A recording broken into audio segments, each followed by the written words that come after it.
La isla misteriosa, de Julio Verne. Parte 1. Los náufragos del aire. Capítulo 21. Exploración y conversación sobre el futuro de la Tierra. Desde aquel momento, no pasó un día sin que Pencroff visitara lo que llamaba muy formalmente su campo de trigo.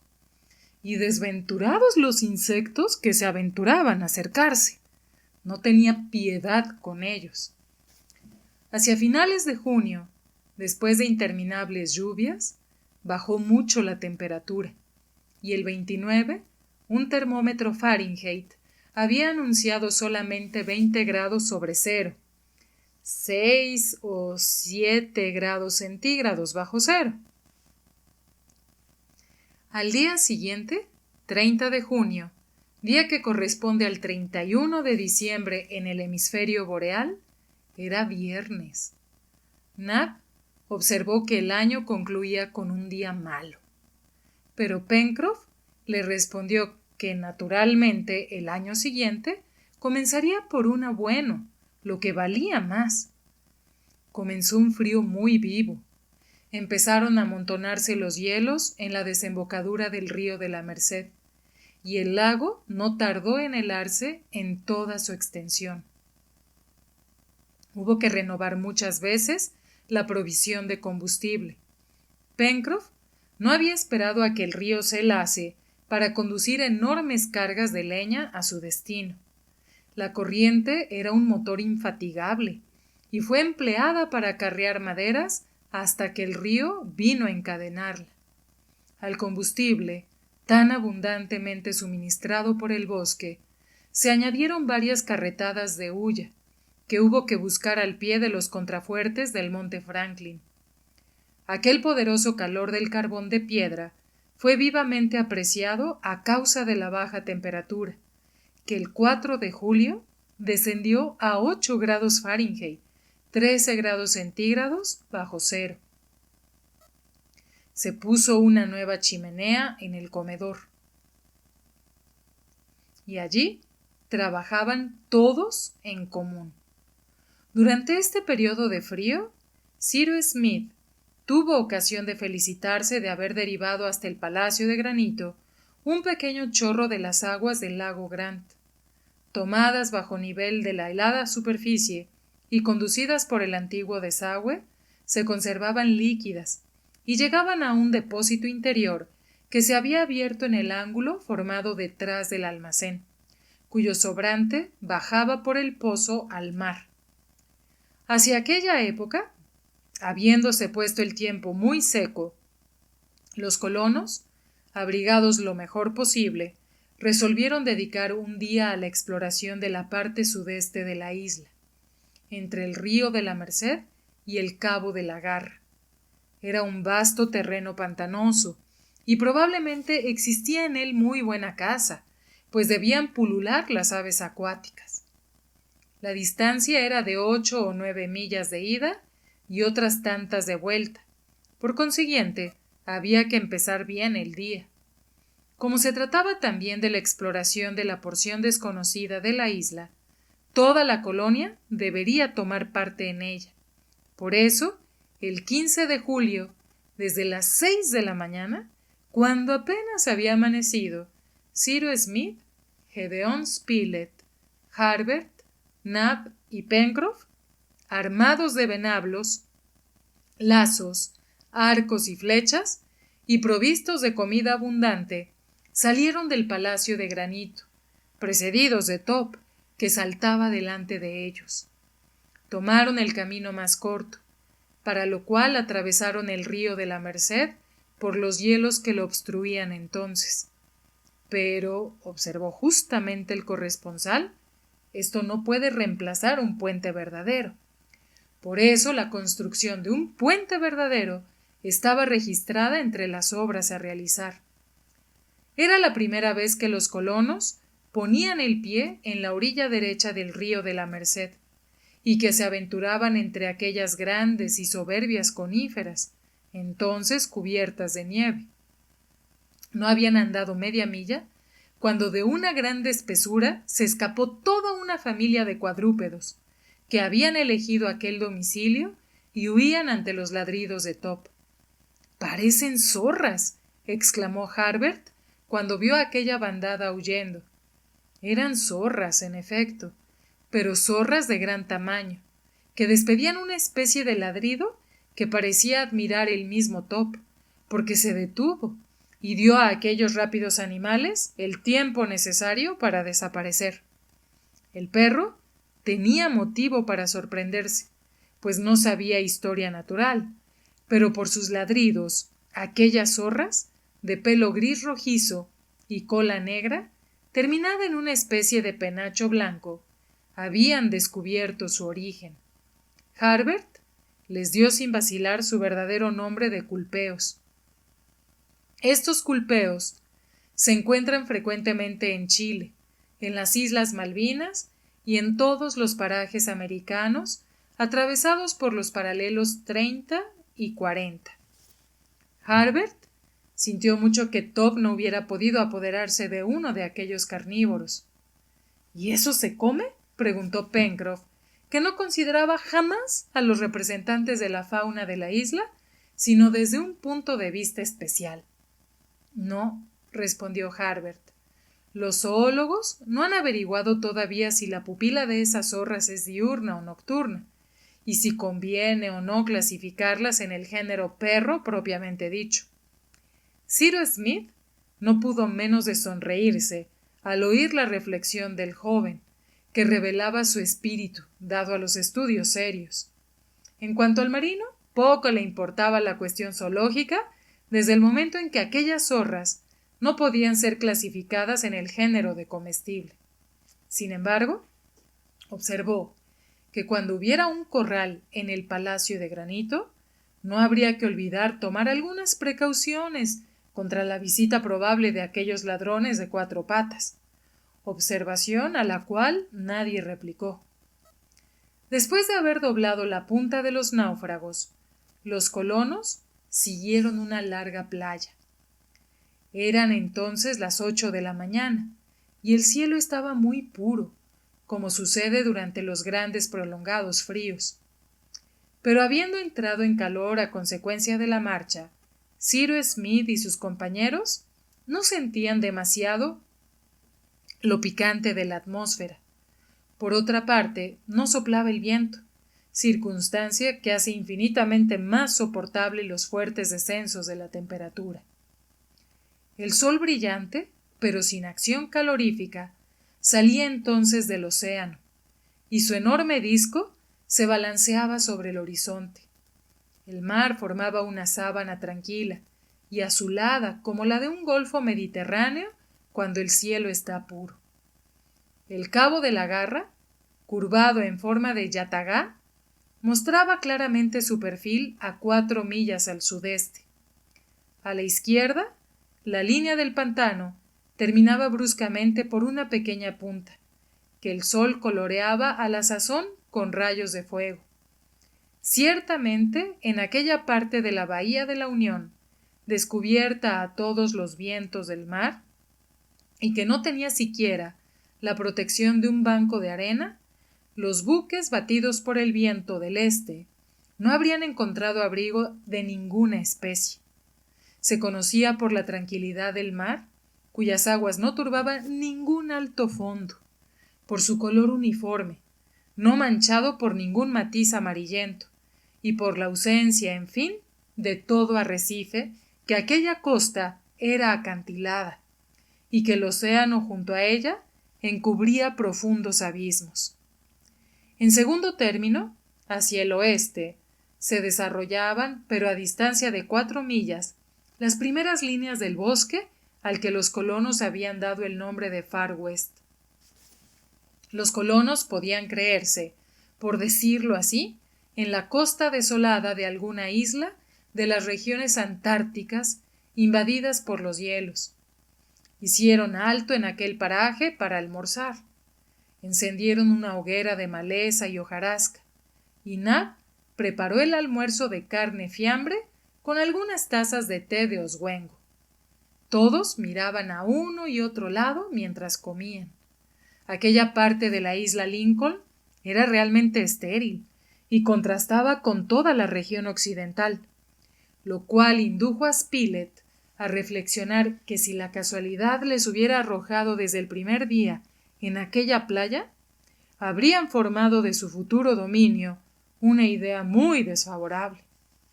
Y aún creo que no hubiéramos podido llegar a tierra, respondió el ingeniero, porque aquí el mar es profundo y no nos ofrecería ni una roca para refugiarnos.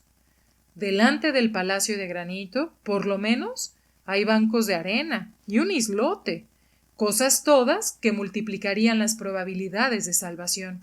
Aquí, nada más que el abismo. Es muy singular, observó Gedeón Spilett, que esta isla, relativamente pequeña, presenta un suelo tan variado. Esta diversidad de aspecto pertenece lógicamente a los continentes de cierta extensión. Parece que la parte occidental de la isla Lincoln, tan rica y tan fértil, está bañada por las aguas cálidas del Golfo de México, y que las orillas del norte y del sudeste se extienden por una especie de mar ártico. Tiene usted razón, mi querido Spilett, intervino Cyrus Smith, y es una observación que me he hecho yo también. Encuentro muy extraña esta isla, tanto en su forma como en su naturaleza. Parece un resumen de todos los aspectos que presenta un continente, y no me sorprendería que lo hubiese sido en otros tiempos. ¿Cómo? ¿Un continente en medio del Pacífico?, exclamó Pencroff. ¿Por qué no?, repuso Cyrus Smith. ¿Por qué Australia y Nueva Irlanda, todo lo que los geógrafos ingleses llaman la Australasia, unidas a los archipiélagos del Pacífico, no habrían formado en otro tiempo una sexta parte del mundo tan importante como Europa o Asia, como África o las dos Américas? Mi entendimiento no se niega a admitir que todas las islas que sobresalen en este vasto océano no sean cimas de un continente hoy sumergido, pero que dominaba las aguas en las épocas prehistóricas. ¿Como en otro tiempo la Atlántida?, observó Harbert. Sí, hijo mío. Si la Atlántida ha existido. ¿Y la isla Lincoln habrá formado parte de este continente?, preguntó Pencroff.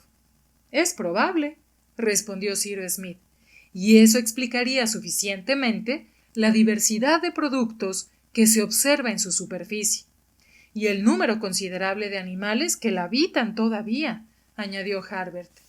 Sí, hijo mío, repuso el ingeniero, y tú me das con esa observación un nuevo argumento en apoyo de mi tesis. Es cierto, por lo que hemos visto, que los animales son muy numerosos en la isla, y lo que es todavía más extraño, que las especies son muy variadas. Hay para esto una razón, a la que yo entiendo que la isla Lincoln ha podido formar parte en otro tiempo de algún vasto continente que poco a poco se ha ido deprimiendo hasta sumergirse en el Pacífico. Entonces, el mejor día, dijo Pencroff, que no parecía convencido, lo que resta de este antiguo continente ¿podrá desaparecer y ya no habrá tierra entre América y Asia? Sí, repuso Cyrus Smith. Habrá los nuevos continentes que en este momento están fabricando millones y millones de animalillos. ¿Y qué clase de albañiles son esos?, preguntó Pencroff. Los infusorios del coral, contestó Cyrus Smith. Ellos han fabricado, por medio de un trabajo continuo, la isla de Clermont, Tonnerre, los atolones y otras muchas islas de coral que cuenta el Océano Pacífico. Se necesitan 47 millones de esos infusorios para formar el peso de un grano, y sin embargo, con las sales marinas que absorben, con los elementos sólidos de agua que asimilan, esos animalillos producen la calcárea, y esa calcárea forma entonces enormes construcciones submarinas, cuya dureza y solidez son iguales a las del granito. En otro tiempo, en las primeras épocas de la creación, la naturaleza, por medio del fuego, ha producido las tierras por levantamiento, pero ahora encomienda a los animales microscópicos la tarea de reemplazar a aquel agente, cuyo poder dinámico en el interior del globo ha disminuido evidentemente, como lo prueba el gran número de volcanes hoy extinguidos en la superficie de la Tierra. Creo yo que sucediéndose los siglos a los siglos y los infusorios a los infusorios, este mar Pacífico podrá convertirse un día en un vasto continente, que vendrá a ser habitado y civilizado por nuevas generaciones. Para largo va eso, repuso Pencroff. La naturaleza tiene tiempo para todo, añadió el ingeniero. ¿Mas para qué han de salir nuevos continentes?, preguntó Harbert. Me parece que la extensión actual de los países habitables es suficiente para la humanidad, y la naturaleza no hace nada inútil. En efecto, no hace nada inútil, replicó el ingeniero. Pero voy a decir cómo podría explicarse en el futuro la necesidad de nuevos continentes, y precisamente en esta zona tropical, ocupada por las islas coralígenas. A lo menos, esta explicación me parece plausible. Escuchamos a usted con atención, señor Ciro, dijo Harbert. Mi pensamiento es este.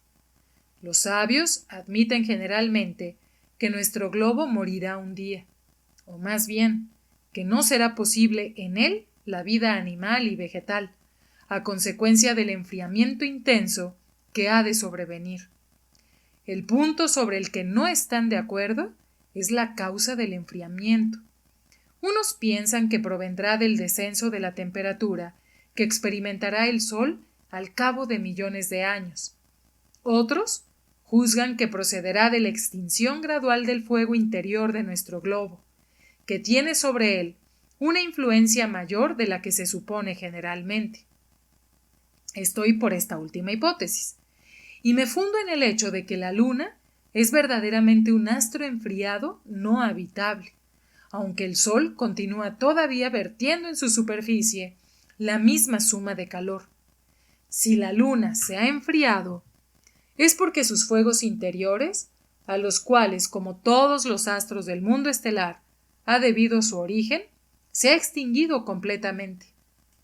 En fin, cualquiera que sea la causa, nuestro globo se enfriará un día, pero este enfriamiento se verificará poco a poco. ¿Qué sucederá entonces? Que en las zonas templadas, en una época más o menos lejana, no serán más habitables que hoy las regiones polares. Así pues, los hombres y los animales refluirán hacia las latitudes más directamente sometidas a la influencia solar. Habrá una inmensa emigración. Europa, Asia Central, América del Norte serán poco a poco abandonadas, lo mismo que Australasia y las partes bajas de América del Sur. La vegetación seguirá a la inmigración humana. La flora retrocederá hacia el Ecuador, al mismo tiempo que la fauna, y las partes centrales de América Meridional y de África serán continentes habitados. Los lapones y los samoyedos encontrarán las condiciones climáticas del mar polar en las orillas del Mediterráneo. ¿Quién nos dice que en esa época las regiones ecuatoriales no serán demasiado pequeñas para contener a la humanidad terrestre y alimentarla? ¿Y por qué la naturaleza, previsora para dar refugio a toda la emigración animal y vegetal, no ha de poder desde ahora, y bajo el Ecuador, echar los fundamentos de un nuevo continente, encargando a los infusorios el cuidado de construirlo? Muchas veces he reflexionado sobre estas cosas, amigos míos, y creo ciertamente que el aspecto de nuestro globo será un día completamente transformado, y que, a consecuencia de la elaboración de nuevos continentes, los mares cubrirán los antiguos. Así, en los futuros siglos, otros colonos irán a descubrir las islas del Chimborazo, del Himalaya o del Monte Blanco, restos de una América o de una Asia, o de una Europa sumergidas.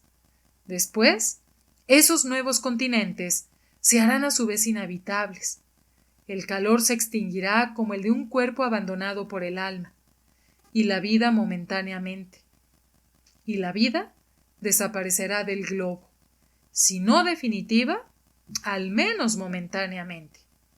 Quizá entonces nuestra esferoide descansará y se reformará durante la muerte para resucitar un día en condiciones superiores. Pero todo esto, amigos míos, es el secreto del autor de todas las cosas. Y hablando del trabajo de los infusorios, me he dejado llevar un poco lejos hasta escudriñar los secretos del futuro. Mi querido Ciro, respondió Gedeón Spilett, esas teorías son para mí profecías y creo que se cumplirán con el tiempo. Ese es el secreto de Dios, dijo el ingeniero. Todo esto está muy bien, interrumpió Pencroff, que había escuchado con atención. Pero, ¿podría usted decirme, señor Ciro, si la isla Lincoln ha sido construida por infusorios? No, contestó Cyrus Smith, es de origen volcánico. ¿Entonces desaparecerá algún día? Es probable. Espero que para entonces no estemos aquí. No estaremos. Tranquilícese, Pencroff, porque no tenemos ningún deseo de morir en ella, y acabaremos por encontrar un medio de abandonarla. Entretanto, dijo Gedeón Spilett, instalémonos aquí como para una eternidad. Las cosas no deben hacerse a medias. Aquí terminó la conversación, y al mismo tiempo el almuerzo. Continuó la exploración, y los colonos llegaron al lugar donde comenzaba la región pantanosa. Era un verdadero pantano, cuya extensión hasta la costa circular, que terminaba la isla al sudeste, podría ser de 20 millas cuadradas. El suelo estaba formado de un barro arcillo-silíceo, mezclado con muchos restos vegetales, conferváceas, juncos, cárices, acá y allá algunas capas de hierba, espesas como una tupida alfombra, cubrían el terreno. Charcos helados brillaban a los rayos del sol en muchos parajes. Ni la lluvia, ni las crecidas de ningún río habían podido formar aquellos depósitos de agua, de donde debía deducirse que el pantano estaba alimentado por las filtraciones del suelo. Era también de temer que el aire, durante el calor, se cargase en sus inmediaciones de los miasmas que engendran las fiebres palúdicas. Sobre las hierbas acuáticas y sobre la superficie de las aguas estancadas revoloteaban una infinidad de aves. Cazadores habituados a tales parajes pantanosos no habrían podido perder allí ni un solo tiro. Los patos silvestres, las cercetas, las becasinas, las abubillas, vivían a bandadas y eran tan poco tímidas que dejaban a los cazadores fácilmente acercarse. Una perdigonada habría matado una docena de aquellas aves. Fue preciso, sin embargo, contentarse con abatirlas a flechazos. El resultado fue menor, pero la flecha tenía la ventaja de no espantar a las aves, mientras que la detonación de arma de fuego las habría hecho huir de todos los puntos del pantano.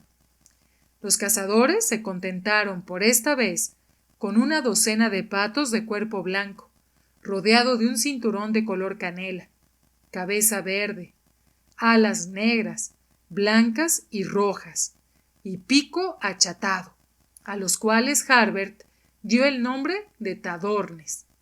Top concurrió diestramente a su captura, y aquella parte pantanosa de la isla recibió el nombre de los volátiles encontrados en ella. Los colonos tenían, pues, una abundante reserva de caza acuática, y cuando llegase el tiempo oportuno, había que explotarla convenientemente, siendo además probable que muchas especies de aquellas aves pudieran, ya que no domesticarse, por lo menos aclimatarse en las cercanías del lago, lo cual las pondría más directamente al alcance de su mano. Hacia las 5 de la tarde, Cyrus Smith y sus compañeros tomaron el camino de vuelta y atravesaron el pantano de los Tadornes, repasando el río de la Merced por el puente de hielo. A las 8 de la noche, todos estaban ya en el Palacio de Granito. Capítulo 22. Pasa el invierno y salen de su Palacio de Granito. Aquellos fríos intensos duraron hasta el 15 de agosto, sin traspasar el mínimo de grados Fahrenheit observado hasta entonces. Cuando la atmósfera estaba tranquila, los colonos soportaban fácilmente aquella temperatura baja. Pero cuando soplaba el viento, les molestaba por la reducida vestimenta. Pencroff se lamentaba de que la isla Lincoln no diera asilo a algunas familias de osos, con preferencia a las zorras o a las focas, cuya piel no les servía mucho. Los osos, decía, van generalmente bien vestidos, y yo me alegraría mucho de tomarles prestado para el invierno el abrigo que llevan en el cuerpo. Pero, añadió Nab riéndose, quizás los osos no consentirían, Pencroff, en darte su abrigo. No creo yo que esos animales sean imitadores de San Martín. Ya les obligaríamos, Nab, repuso Pencroff en tono completamente autoritario. Pero aquellos formidables carnívoros no existían en la isla, o por lo menos no se habían dejado ver hasta entonces. Harbert, Pencroff y Spilett se ocuparon, sin embargo, en establecer trampas en la meseta de la Gran Vista y en los alrededores del bosque. Según la opinión del marino, todo animal, cualquiera que fuese, sería buena presa, y roedores o carnívoros que estrenaran los nuevos lazos serían bien recibidos en el Palacio de Granito. Aquellas trampas eran muy sencillas. Se componían de hoyos abiertos en el suelo y cubiertos de ramas y hierba que disimulaban el orificio, en cuyo fondo había algún cebo, cuyo olor pudiesen atraer a los animales. Debemos decir también que no se habían abierto al acaso, sino en ciertos sitios donde las huellas de cuadrúpedos anunciaban el frecuente paso de animales. Todos los días eran visitadas, y por 3 veces durante los primeros días se encontraron ejemplares de aquellos culpeos descubiertos en la orilla derecha del río de la Merced. ¡Cáspita! ¿No hay más que zorras en este país?, exclamó Pencroff la tercera vez que sacó una del hoyo donde estaba encerrada. Animales que no sirven para nada. Se equivoca usted, dijo Gedeón Spilett. Sirven para algo. ¿Y para qué? Nos servirán de cebo para atraer a otros. El corresponsal tenía razón, y las trampas fueron cebadas desde entonces con aquellos cadáveres de zorras. El marino había fabricado también lazos, empleando las fibras de juncos, los cuales dieron mejor resultado que las trampas. Era raro que pasase día sin que cayera en aquellos lazos algún conejo del sotillo. Era siempre conejo lo que comían, es verdad, pero Nab sabía variar las salsas, y los colonos no pensaban quejarse. Sin embargo, 1 o 2 veces en la segunda semana de agosto, los lazos proporcionaron a los cazadores animales distintos de los culpeos y más útiles, como fueron algunos jabalíes, vistos ya en el norte del lago. Pencroff no tuvo necesidad de preguntar si aquellos animales eran comestibles. Se comprendía perfectamente que lo eran en vista de su semejanza con el cerdo de América o de Europa. Pero estos no son cerdos, dijo Harbert. Te lo prevengo, Pencroff. Muchacho, repuso el marino inclinándose sobre la trampa y sacando por el pequeño apéndice que le servía de rabo a uno de aquellos representantes de la familia de los suideos.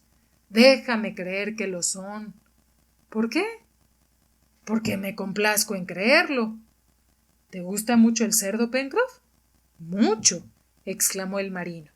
sobre todo sus jamones, y si tuviera 8 en vez de 4, me gustaría el doble.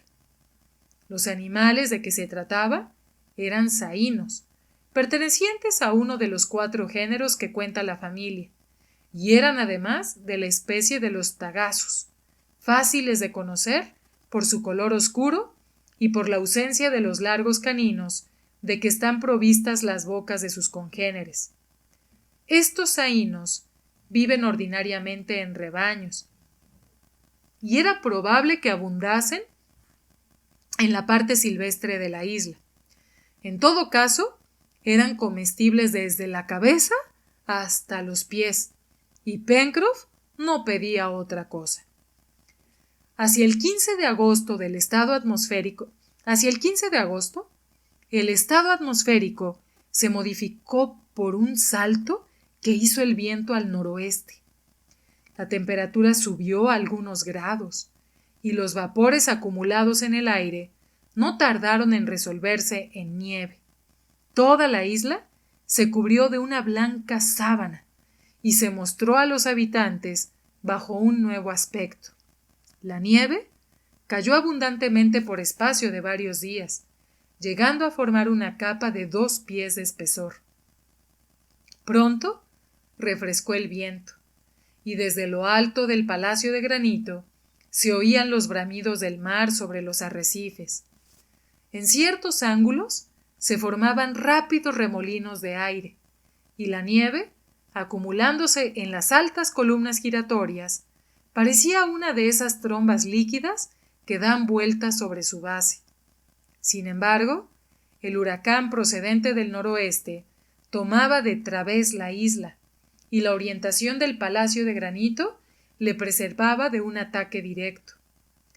En aquella tempestad de nieve tan terrible como las que pueden producirse en los países polares, ni Cyrus Smith ni sus compañeros pudieron, a pesar de su deseo, aventurarse a salir de su vivienda, y permanecieron encerrados durante 5 días, del 20 al 25 de agosto. Oíase la tempestad rugir en los bosques de jacamar, que debían sufrir mucho. Los árboles iban a ser desarraigados. Pero Pencroff se consolaba pensando que de este modo se ahorraría el trabajo de cortarlos. El viento se hace leñador, dejémoslo, repetía. Por lo demás, no había ningún medio de impedirlo. ¿Cuántas gracias debieron dar al cielo los huéspedes del Palacio de Granito por haberles proporcionado aquel retiro sólido e inexpugnable?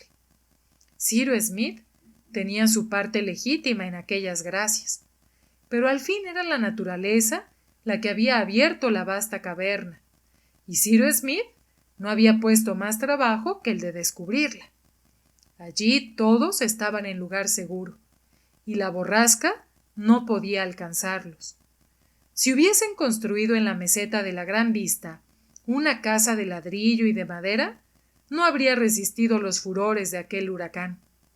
En cuanto a las chimeneas, a juzgar por el ruido de las olas, que se oía con tanta fuerza, era de suponer que se habrían hecho completamente inhabitables, porque el mar, pasando por encima del islote, debía batirlas con furor.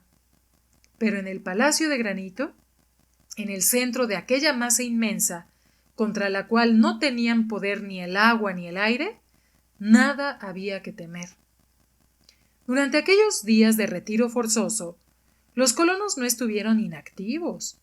La madera cortada en tablas no faltaba en el almacén, y poco a poco se completó el mueblaje, haciéndose mesas y sillas, y muy sólidas, pues no se economizó la primera materia. Aquellos muebles, un poco toscos y excesivamente pesados, justificaban mal su nombre, que hace de su movilidad una condición esencial, pero constituían el orgullo de Nab y Pencroff, que no los habrían cambiado por muebles de Boulé. Después los ebanistas se convirtieron en cesteros, y no les salió mal esta nueva fabricación. Habían descubierto hacia la punta del lago que el lago proyectaba al norte una abundante mimbrera, donde crecían mimbres de color de púrpura. Antes de la estación de las lluvias, Pencroff y Harbert habían recogido una gran cosecha de aquellos útiles arbustos, y sus ramas, bien preparadas entonces, podían ser empleadas eficazmente. Los primeros ensayos fueron informes, pero gracias a la destreza de los obreros, ya consultándose, ya recordando los modelos que habían visto y rivalizando siempre entre sí, se aumentó en breve el material de la colonia con cestos y canastillos de diversos tamaños. El almacén quedó bien provisto, y Nab encerró en canastillos especiales sus colecciones de rizomas, piñones y raíces de drago. Durante la última semana de aquel mes de agosto, el tiempo cambió de nuevo. La temperatura bajó un poco y la borrasca se calmó, permitiendo a los colonos salir de su morada. En la playa había 2 pies de nieve, pero se podía caminar sobre aquella superficie endurecida. Cyrus Smith y sus compañeros subieron a la meseta de la Gran Vista. ¡Qué cambio!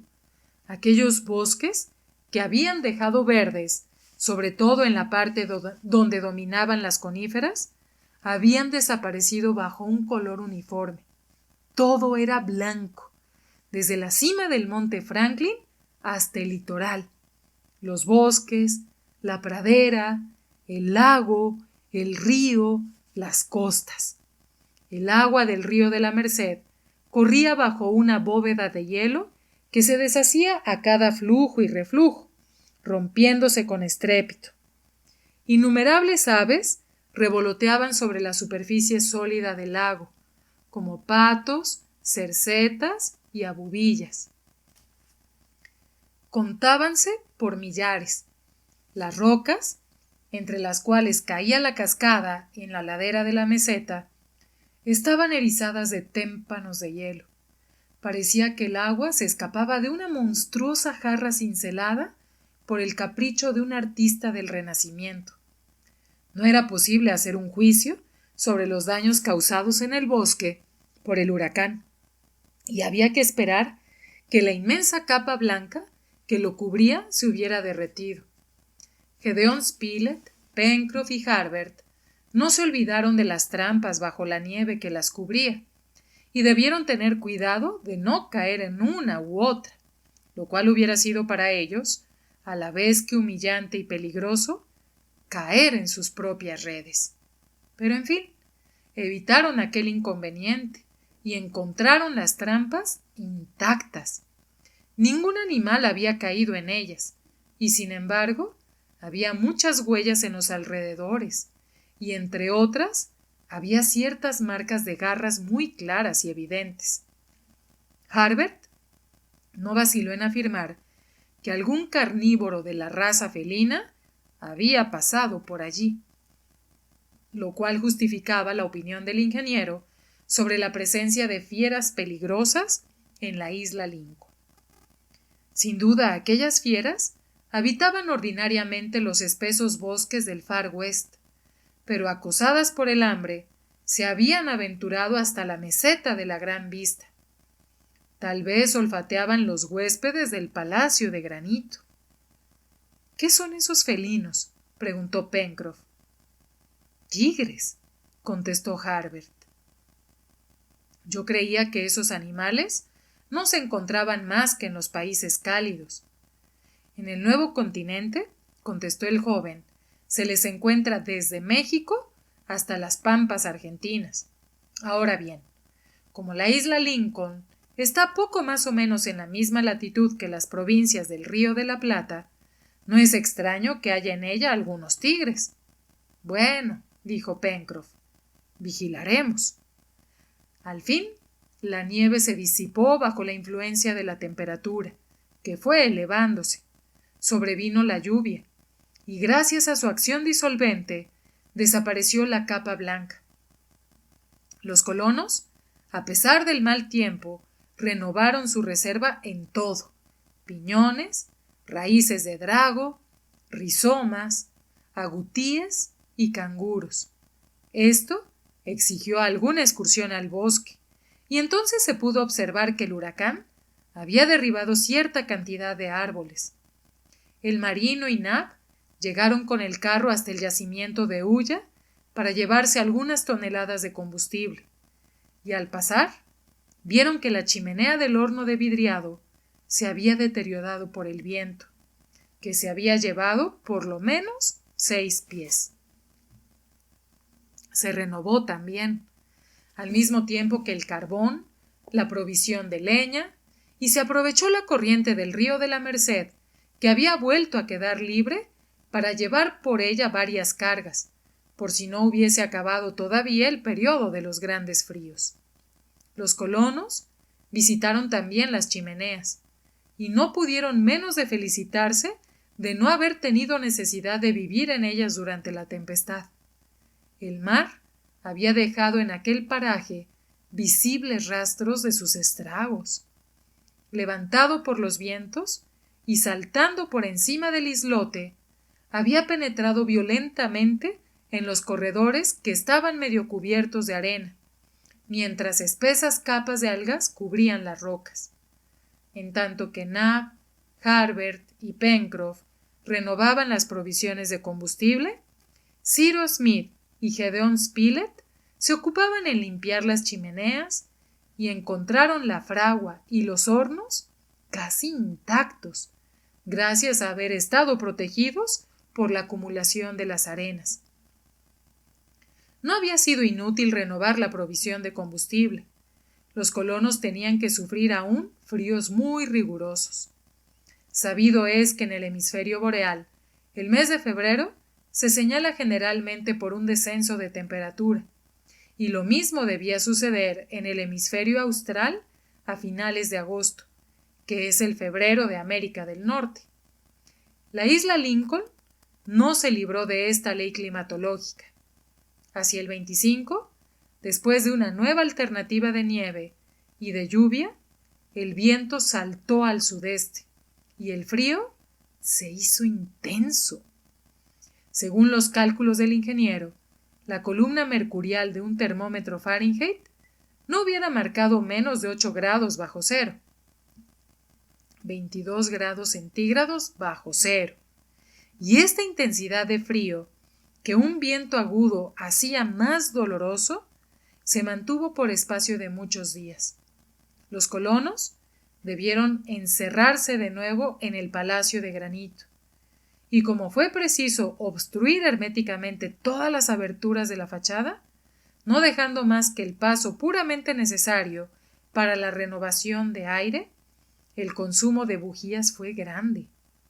Para economizarlas, los colonos se limitaron con frecuencia a alumbrarse con la llama de los hogares, donde no se economizaba el combustible. Muchas veces, uno u otro bajaron a la playa entre los témpanos de hielo que el flujo arrojaba a cada marea, pero pronto subían al palacio de granito, y no sin trabajo ni sin dolor podían sus manos asir los montantes de la escalera. En aquel frío intenso, los escalones quemaban los dedos. Fue preciso otra vez ocupar los ocios del retiro forzoso dentro del palacio. Cyrus Smith emprendió entonces una operación que podía practicarse a puerta cerrada. Ya sabemos que los colonos no tenían a su disposición más azúcar que aquella sustancia líquida del arce, haciendo en el árbol incisiones profundas.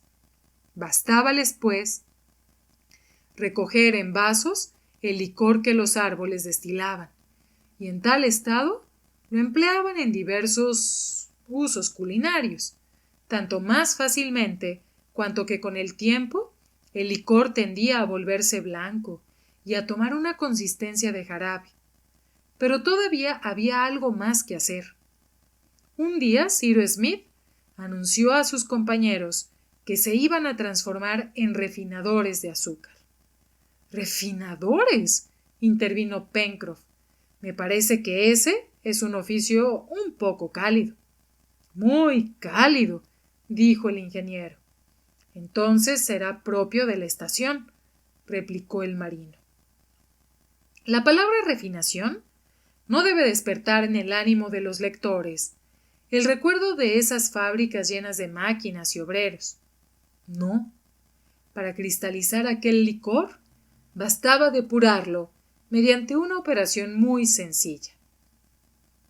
Puesto al fuego en grandes recipientes de barro, se le sometió a cierta innovación, a cierta evaporación, y pronto subió una espuma a la superficie. La palabra refinación no debe despertar en el ánimo de los lectores el recuerdo de esas fábricas llenas de máquinas y obreros. No.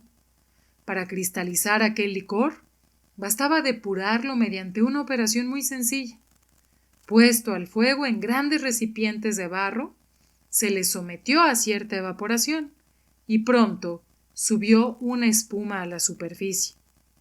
Cuando esta espuma comenzó a espesarse, Na tuvo cuidado de removerla con una espátula e impedir al mismo tiempo que adquiriese un sabor empireumático. Tras algunas horas de ebullición a fuego vivo, tan favorable para los operadores como para la sustancia operada, ésta se transformó en un jarabe espeso. Aquel jarabe fue depositado en moldes de barro, previamente fabricados en el horno mismo de la cocina, y a los cuales se habían dado formas diversas. Al día siguiente, aquel jarabe enfriado formaba panes y tablillas. Era azúcar de color un poco rojo, pero casi transparente y de buen sabor. El frío continuó hasta mediados de septiembre, y los prisioneros del Palacio de Granito comenzaban a encontrar demasiado largo su cautiverio. Casi todos los días intentaban alguna salida, que no podía prolongarse mucho. Trabajaban, pues, constantemente en el arreglo de la casa y conversaban durante el trabajo. Cyrus Smith instruía a sus compañeros en todo y les explicaba principalmente las aplicaciones prácticas de la ciencia. Los colonos no tenían biblioteca, pero el ingeniero era un libro vivo, siempre dispuesto y siempre abierto en la página que cada cual necesitaba. Un libro que le resolvía todas las cuestiones y que con frecuencia era hojeado por todos. Así pasaba el tiempo y los honrados colonos no parecía que debían temer el porvenir. Sin embargo, la prisión que sufrían les impacientaba demasiado, y todos tenían ansias de volver a ver, si no la hermosa primavera, al menos el final de aquel frío insoportable. Si por ventura hubieran tenido vestidos de abrigo para poder afrontarlo, ¿qué excursiones no habrían intentado a las dunas, al pantano de los Tadornes? La caza debía ser fácil y hubiera sido fructuosa sin duda alguna, pero Cyrus Smith no quería que nadie comprometiese su salud, porque necesitaba de todos los brazos, y sus consejos fueron seguidos. El más impaciente de los prisioneros, después de Pencroff, se entiende, era Top. El fiel perro encontraba muy estrecho para él el palacio de granito. Iba y venía de un cuarto a otro y manifestaba a su manera el aburrimiento que le causaba el hallarse acuartelado. Cyrus Smith observó con frecuencia que cuando se acercaba a aquel pozo oscuro, que estaba en comunicación con el mar, y cuyo orificio se abría a un extremo del almacén, lanzaba gruñidos singulares, dando vueltas alrededor de aquella abertura que estaba tapada por unas tablas. Algunas veces trataba de introducir sus patas debajo de la tapa, como si hubiera querido levantarla, y gruñía entonces de un modo particular, que indicaba al mismo tiempo cólera e inquietud. El ingeniero observó muchas veces aquellas maniobras del perro. ¿Qué había en aquel abismo que pudiera impresionar hasta tal punto al inteligente animal. El pozo terminaba en el mar. Esto era indudable. ¿Se ramificaba por estrechos canales? ¿Estaba en comunicación con otra cavidad interior? ¿Vendría de cuando en cuando algún monstruo marino a respirar en el fondo de aquel pozo? El ingeniero no sabía qué pensar y no podía menos de meditar sobre las complicaciones extrañas que pudieran sobrevenir. Acostumbrado a adelantarse por el terreno de las realidades científicas, no podía sobreponerse a aquel movimiento que le arrastraba el dominio de lo extraño y casi de lo sobrenatural. Pero, ¿cómo explicarse que Top, uno de esos perros sensatos que jamás han perdido su tiempo en ladrar a la luna, se obstinase en sondear con el olfato y el oído aquel abismo si nada pasaba en él que debiera despertar su inquietud? La conducta de Top intrigaba a Cyrus Smith más de lo que él mismo suponía, pero el ingeniero no comunicó sus impresiones nada más que a Gédéon Spilett, creyendo inútil iniciar a sus compañeros en las reflexiones involuntarias que le obligaba a hacer aquel capricho de Top. Por fin cesaron los fríos. Hubo nubes, vientos mezclados de nieve, nubarrones, ráfagas de aire puro, pero de corta duración. El hielo se había disuelto, la nieve se había fundido, la playa, la meseta, la orilla del río de la Merced y el bosque volvieron a ser transitables. La vuelta de la primavera llenó de satisfacción a los huéspedes del palacio de granito, y pronto se limitaron a pasar en él tan solo las horas de sueño y de la comida. En la segunda mitad de septiembre cazaron mucho, lo cual indujo a Pencroff a reclamar con nueva insistencia las armas de fuego, que según decía, le había prometido Smith. El ingeniero, sabiendo perfectamente que sin instrumentos especiales le sería casi imposible construir un fusil que pudiera prestar algún servicio, aplazaba siempre la operación para más adelante. Por otra parte, les advertía que Harbert y Gédéon Spilett se habían hecho hábiles arqueros, que de todos modos excelentes animales como agutíes, canguros, cavialles, palomas, abutardas, patos y cercetas, en fin, caza de pelo o caza de pluma, caían al impulso de sus flechas, y que por consiguiente bien podía esperarse ocasión más oportuna. Pero el obstinado marino no entendía de reflexiones y no dejaba de importunar al ingeniero para que satisfaciese su deseo. El mismo Gédéon Spilett apoyaba a Pencroff en esto, diciendo: si la isla, como es de sospechar, contiene animales feroces, es necesario pensar en combatirlos y exterminarlos. Puede llegar un momento en que ese sea nuestro primer deber. Pero entonces, la cuestión de las armas de fuego no ocupaba la mente de Cyrus Smith. Le preocupaban los vestidos. Los que llevaban los colonos habían pasado el invierno, pero no podían durar hasta el invierno próximo. Había que proporcionarse a toda costa pieles de carnívoros o lana de rumiantes, y puesto que no faltaban muflas, convenía pensar en los medios de formar un rebaño para las necesidades de la colonia. Un recinto destinado a los animales domésticos, un corral para los volátiles, en una palabra, una especie de granja establecida en cualquier punto de la isla, deberían ser los dos proyectos importantes en cuya ejecución se ocuparía durante la buena estación.